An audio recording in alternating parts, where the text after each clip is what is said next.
l'invité du journal. Gilles Sureau, bonjour. Bonjour. Vous êtes l'organisateur à Méchet du premier salon Imagine, le salon de l'invention et de l'innovation, qui est aujourd'hui réservé aux professionnels, mais sera ouvert demain et dimanche au grand public.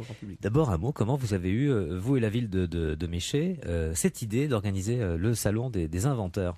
Cette idée revient au maire de Méchet, Jean-François Négret, qui a eu cette idée qui germait là, depuis de nombreuses années. Il a d'abord développé avec le service communication de la mairie de Méchet.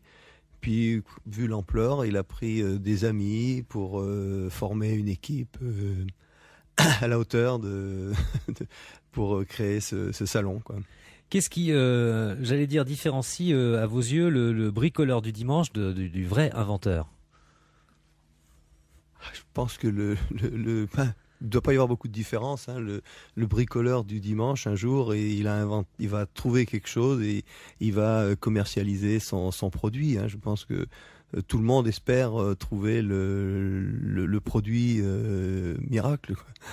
Et alors là, en l'occurrence, avec vos exposants, vous faites une démonstration que l'invention, ça se niche vraiment dans tous les domaines de la vie. Dans tous les domaines de la vie, là, parce qu'on va c'est très éclectique, quoi, et même des nouvelles technologies, quoi, parce qu'on va à la lecture des menus de restaurants par smartphone. Ça c'est vraiment high-tech. Il y a aussi un système pour ouvrir les huîtres. Alors c'est un système pour ouvrir les huîtres. Ouais, pour nous, quand on est en plein pays des huîtres, là c'est assez original, quoi. Voilà, c'est pas un couteau, c'est un système. Faut le voir pour comprendre, parce que on peut pas expliquer ça à la radio, quoi. Et puis alors vous avez des choses qui sont très d'actualité, comme par exemple des éoliennes. Ouais, des éoliennes. On a aussi de l'isolation avec des aiguilles de pin. C'est-à-dire que il y a des gens qui font des maisons avec de la paille. Et là, ils font la maison avec des aiguilles de pin, quoi. C'est le même système. Ça tombe bien, forêt de Suzac, voilà, forêt de Suzac, forêt de la Courbe. On est une région où l'aiguille de pin ne manque pas, quoi. Ça peut donner des idées de construire des maisons à moindre coût, quoi. J'ai vu aussi parmi vos exposants une dame qui fait des confitures solaires. Alors ça m'a laissé sans voix, je dois vous le dire. Nous aussi. Donc c'est à partir d'un four solaire, quoi, qui a fait cuire ces confitures, quoi. Donc très développement durable. Très développement durable, oui. Il y a quasiment une vingtaine d'exposants qui vous ont rejoint. C'est vous qui les avez contactés ou c'est eux qui se sont fait connaître? Alors, les deux. Nous en avons contacté et certains se sont fait connaître par le site qu'on avait ouvert. Et puis on s'est aidé d'organismes professionnels, style Étincelle, ou des structures qui aident les inventeurs à avancer. Arrive d'Angleterre. et ce matin, il y avait un monsieur, il nous disait j'arrive de Genève. Donc voilà. C'est déjà pas mal. C'est déjà pas mal. Mais autrement, on draine carrément toute la façade atlantique, le grand sud-ouest et le grand ouest, quoi. Alors c'est aussi l'occasion de pratiquer des essais. J'ai vu que vous avez réservé une grande place aux véhicules électriques. C'est évidemment là encore une thématique du moment. Vous souhaitiez effectivement que le public puisse voir vraiment de quoi on parle, parce que c'est vrai que on n'a pas toujours une idée précise de ce que ce sont les véhicules électriques.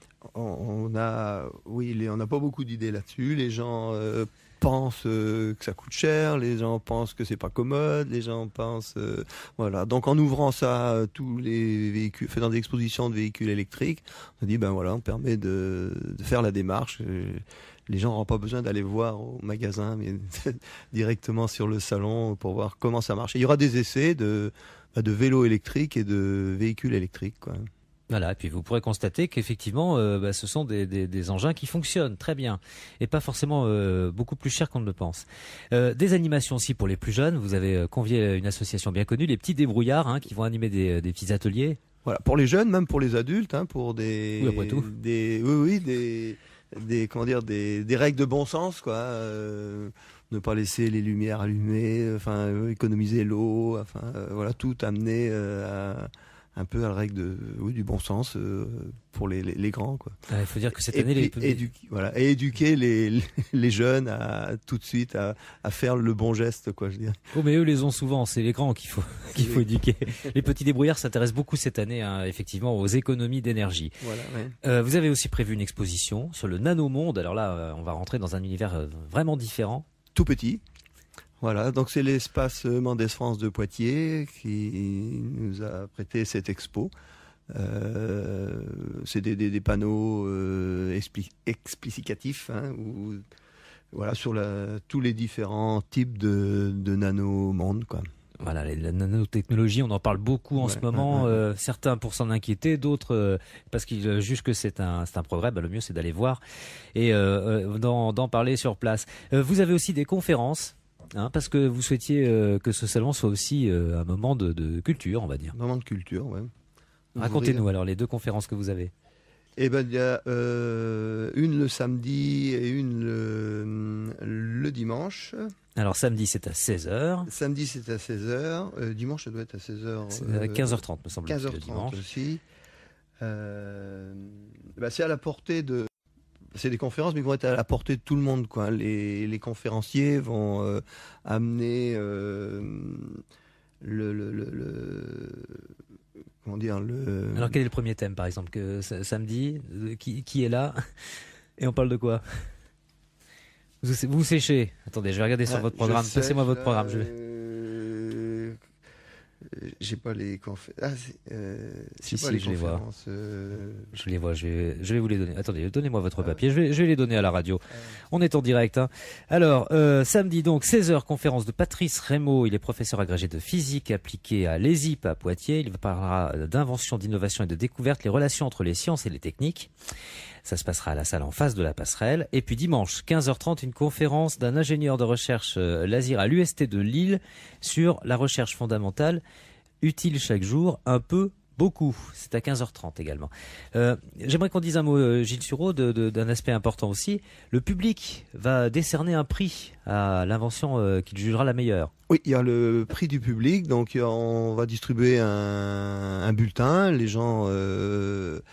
le public votera, il y a une urne et ils mettront dedans. Il y aura un prix qui sera décerné le dimanche soir à 17h, le prix du public, quoi.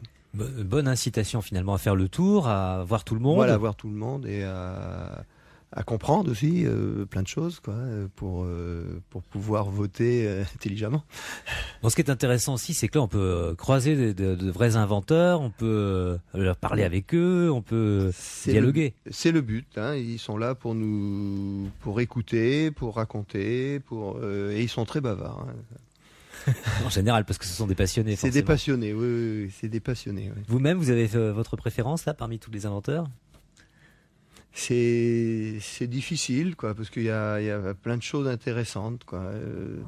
Enfin, moi qui suis un gros bricoleur, j'ai vu là le monsieur qui a des chariots, des chariots porte-tout là pour sans se forcer, un truc vraiment super, quoi. Ah, formidable pour les gens qui ont mal au dos. Ouais, pour le mal au dos, voilà. Ça se passe donc à la passerelle à Méchet, hein. Voilà. C'est tout au long du week-end. Alors aujourd'hui c'est réservé aux professionnels, on va dire, mais dès demain 10h et dimanche aussi de 10h à 18h, hein, le grand public peut venir. Ça coûte combien l'entrée? C'est gratuit. Oh, c'est encore mieux. Voilà. Puis avec le beau temps qui règne sur la côte en ce moment, ça fait une belle occasion de sortie, quoi, à l'abri. Voilà, une bonne sortie familiale. En plus, je suis sûr que vous allez trouver des inventions sympas et que vous aurez peut-être même envie de les acheter, parce que c'est possible aussi, je suppose. Il y a quelques produits qui sont à la vente, là, oui. Eh bien, n'hésitez pas à vous y rendre. Donc, c'est au salon de l'invention et de l'innovation. C'est le premier et ça sera, j'en suis sûr, un grand succès. Ça se passe à Méchet, salle de la Passerelle, tout ce week-end. Merci encore, Gilles Sureau. Merci d'avoir invité. Au revoir.